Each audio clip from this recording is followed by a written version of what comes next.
സ്വർഗത്തിലേക്ക് അവസാനം പ്രവേശിക്കുന്ന വ്യക്തിയെക്കുറിച്ചാണ് നമ്മൾ മനസ്സിലാക്കിയത്. ഇനി നമ്മൾ അറിയേണ്ടത് ആ വ്യക്തി ആരാണ് എന്നുള്ളതാണ്. ഇപ്പൊ മനുഷ്യരിൽ കുല്ലു ബനി ആദമ ഖത്താഉൻ, മനുഷ്യൻ ആദം സന്തതികൾ തെറ്റ് ചെയ്യുന്ന ആളുകളാണ്. ആ തെറ്റ് ഏറ്റവും വലിയ പാപമെന്ന് പഠിപ്പിച്ചത് അശ്ശിർക്കു ബില്ലാ, അള്ളാഹുവിൽ പങ്കു ചേർക്കുക എന്നുള്ളതാണ്. ആ തെറ്റല്ലാത്ത മറ്റു പ്രവർത്തനങ്ങൾ, തിന്മകൾ അവന്റെ ജീവിതത്തിൽ നിന്ന് വന്നു പോയിട്ടുണ്ടെങ്കിൽ പശ്ചാത്തപിച്ച് മടങ്ങാൻ അള്ളാഹു അവസരം കൊടുക്കുന്നുണ്ട്. എന്നിട്ടും അറിയാതെയൊക്കെ തെറ്റുകൾ സംഭവിച്ചു പോയിട്ടുണ്ടെങ്കിൽ, ഒരാൾ വ്യഭിചരിച്ചു, പലിശ ഭുജിച്ചു, കള്ളു കുടിച്ചു, ശിർക്കല്ലാത്ത എന്ത് തിന്മ ചെയ്തോ അള്ളാഹു ഉദ്ദേശിച്ചവർക്ക് അള്ളാഹു പുറത്തു കൊടുക്കും. ഒരു പക്ഷെ അതിന് ശിക്ഷ ആസ്വദിപ്പിച്ചിട്ടെങ്കിലും അവസാനം ആ മനുഷ്യൻ സ്വർഗത്തിലേക്ക് പ്രവേശിക്കും.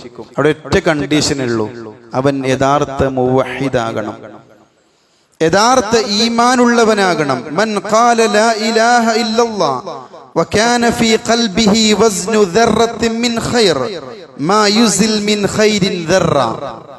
ഒരു ഉറുമ്പിനോളം, അതല്ലെങ്കിൽ ഉറുമ്പിന്റെ കാൽപാദത്തോളം, അതല്ലെങ്കിൽ ഒരു അണുമണി തൂക്കം ഈമാനുള്ള ആളുകളായിരിക്കും അവിടെ രക്ഷപ്പെടുക. എന്താണ് സഹോദരങ്ങളാ ഈമാൻ എന്ന് പറഞ്ഞെന്നറിയോ?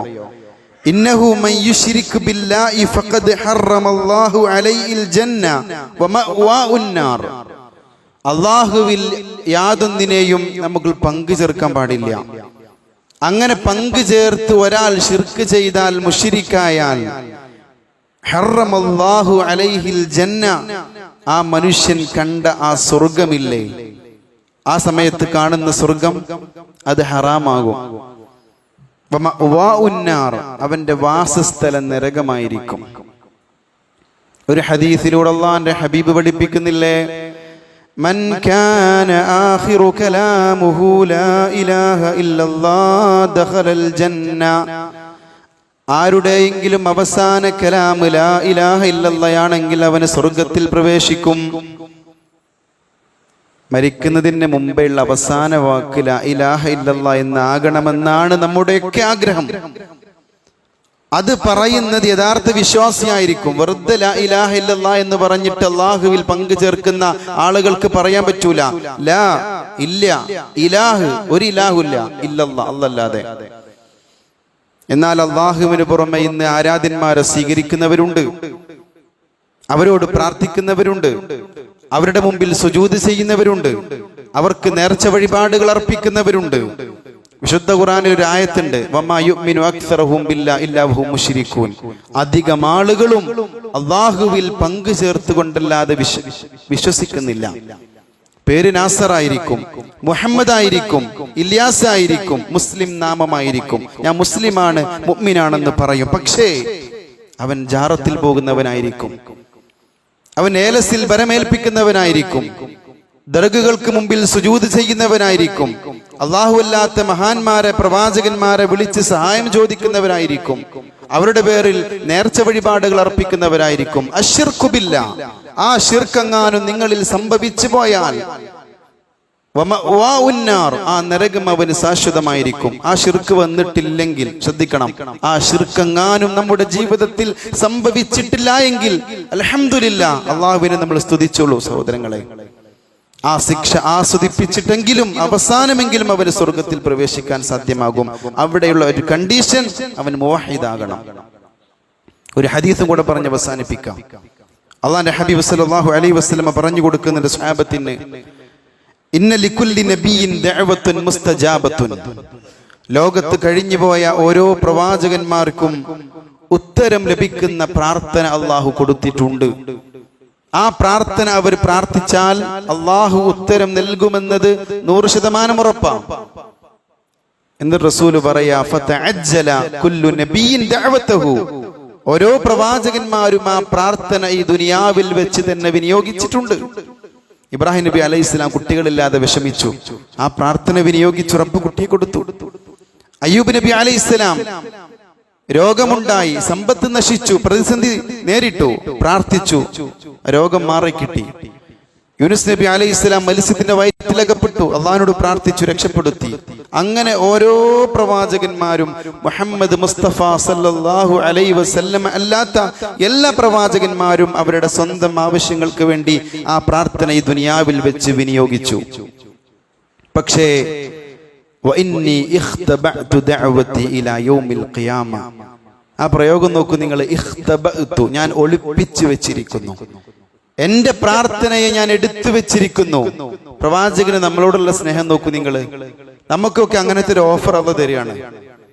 ഒരു പ്രാർത്ഥനകൾ പ്രാർത്ഥിച്ചോളെ, അതിന് ശക്തമായിട്ടും നിർബന്ധമായിട്ടും നിങ്ങൾക്ക് ഉത്തരം ലഭിക്കും. നമ്മൾ എന്താ പ്രാർത്ഥിക്കുക? അള്ളാഹു എനിക്കൊരു വീട് നൽകണം, ഒരു വാഹനം നൽകണം, എനിക്ക് സമ്പത്ത് വേണം, ജോലി വേണം, ഭൗതിക ആവശ്യങ്ങളൊക്കെ ആളുകൾ പറയും. മതപരമായിട്ട് ചിന്തിക്കുന്ന ആളുകൾ ഉണ്ടാവും. പക്ഷെ റസൂൽ സല്ലല്ലാഹു അലൈഹി വസല്ലമ ചരിത്രം നമുക്കറിയാം. എത്രയോ പ്രതിസന്ധികൾ തരണം ചെയ്ത പ്രവാചകൻ സ്വന്തം നാട് വിട്ട് ഹിജറ പോയി. അതുപോലെ തന്നെ രോഗങ്ങൾ ഉണ്ടായി, പ്രതിസന്ധികൾ ഉണ്ടായി. ആ പ്രാർത്ഥന വിനിയോഗിച്ചോ? വിനിയോഗിച്ചിട്ടില്ല. നമ്മളോടുള്ള സ്നേഹം കൊണ്ട് നമുക്ക് മാറ്റിവെച്ചിരിക്കുന്നു. എന്നിട്ട് പറയാണ്, മൻ മാത മിൻ ഉമ്മത്തി ലാ യുശ്രികു ബില്ലാഹി ശൈഅൻ.